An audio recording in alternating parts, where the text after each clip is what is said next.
Betting apps కేసులో మంచు లక్ష్మి, రీతూ చౌదరి, భయ్యా సన్నీ యాదవ్ విచారణ ముగిసింది. ముగ్గురిని 2 గంటల పాటు విచారించారు సిఐడి అధికారులు. బెట్టింగ్ యాప్స్ లో ప్రమోషన్ చేసి లక్షల్లో డబ్బులు తీసుకున్నారు సెలబ్రిటీలు. ఈ యాప్స్ ప్రమోషన్ చేసినందుకు ఎవరెవరు ఎన్ని డబ్బులు తీసుకున్నారు అన్న దానిపై వివరాలు సేకరించారు సిఐడి అధికారులు. బెట్టింగ్ ప్రమోషన్ కేసులో మొత్తం 25 మందిపై కేసు నమోదు చేశారు సిఐడి అధికారులు. వారిని విచారణకు పిలిచి స్టేట్మెంట్ రికార్డ్ చేశారు. 25 మంది సెలబ్రిటీలు, సోషల్ మీడియా ఇన్ఫ్లుయెన్సర్లను విచారించారు. బెట్టింగ్ ప్రమోషన్ కేసులో తుది రిపోర్టును తయారు చేయనుంది సిఐడి.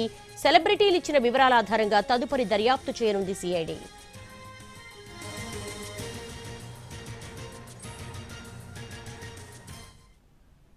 బెట్టింగ్ యాప్స్ కేసులో మంచు లక్ష్మి, రీతూ చౌదరి, భయ్యా సన్నీ యాదవ్ విచారణ ముగిసింది. దీనికి సంబంధించి మా స్పెషల్ కరెస్పాండెంట్ రవిని అడిగి మరిన్ని వివరాలు తెలుసుకుందాం. రవి, విచారణలో ఎటువంటి కీలకమైనటువంటి అంశాలను చెప్పారు? దేవి, బెట్టింగ్ యాప్స్ కేసులో ఇప్పటికే నమోదైన కేసుల ఆధారంగా సిఐడి మరోసారి దర్యాప్తు చేసింది. మొత్తం 25 మందిపై కేసులు నమోదు చేసినటువంటి సిఐడి ఇప్పటి వరకు ఒక్కొక్కరిని పిలిచి సిఐడి విచారణ చేసింది.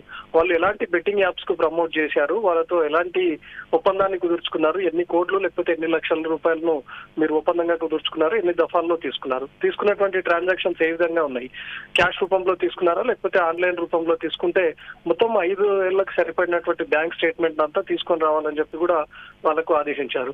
ఈ క్రమంలో ఈ రోజు మంచు లక్ష్మితో పాటు రీతూ చౌదరి, భయ్యా సన్నీ వీళ్లను 2 గంటల పాటు విచారించారు. కొద్దిసేపటి క్రితమే వాళ్ళ విచారణ కూడా పూర్తయింది. ఇప్పటి వరకు సిఐడి విచారణ ఎదుర్కొన్నటువంటి వాళ్ళలో సీనియర్ నటులు ప్రకాష్ రాజ్ తో పాటు హీరో విజయ్ దేవరకొండ, హీరో దగ్గుబాటి రానా కూడా ఉన్నారు. మరొక సోషల్ మీడియాలో ఇన్ఫ్లుయెన్సర్లుగా ఉన్నటువంటి వాళ్ళు, అదేవిధంగా బిగ్ బాస్ సెలబ్రిటీలుగా ఉన్నటువంటి వాళ్ళు కూడా విచారణకు హాజరయ్యారు. ఒక్కొక్కరిని అంటే జూనియర్ ఎవరైనా ఉంటే ఇన్ఫ్లుయెన్సర్లు మాదిరిగా ఉంటే ఒక్కో రోజు ముగ్గురిని చొప్పున కూడా సిఐడి అధికారులు విచారించారు. మరోవైపు దగ్గుబాటి రానాకు కూడా తన డేట్ అడిగినప్పుడు షూటింగ్ లో ఉన్నటువంటి కారణంగా మరొక డేట్ ఇవ్వాలని కోరారు. దాంతో మరుసటి రోజు హాజరయ్యారు. ఇలా మొత్తం 25 మందిని ఇప్పటి వరకు సిఐడి విచారించింది. ఇందులో కొంతమంది పైన పంజాగుట్ట పిఎస్ లో గతంలోనే బెట్టింగ్ యాప్స్ కేసులో నమోదైనటువంటి కేసులు కూడా ఉన్నాయి. సిఐడి కూడా స్వతహాగా తీసుకొని సుమోటోగా తీసుకొని నమోదు చేసినటువంటి కేసులు కూడా ఉన్నాయి. అందులోనూ విజయ్ దేవరకొండ, ప్రకాష్ రాజ్ వీళ్ళు దగ్గుబాటి రానా ఈడీ విచారణను కూడా ఎదుర్కొన్నారు. సో వీటన్నిటినీ కలిపి సుదీర్ఘంగా విచారించాలనుకున్నటువంటి సిఐడి వీళ్ళని మరోసారి పిలిచి స్టేట్మెంట్ ను రికార్డ్ చేసింది. ఇందులో గతంలో 2017 లో బెట్టింగ్ యాప్ కు ప్రమోట్ చేసినటువంటి నటులు కూడా ఉన్నారు. ఆ తర్వాత నిషేధం ఎప్పుడైతే విధించారో ఆ తర్వాత ప్రమోషన్ చేయనటువంటి వాళ్ళు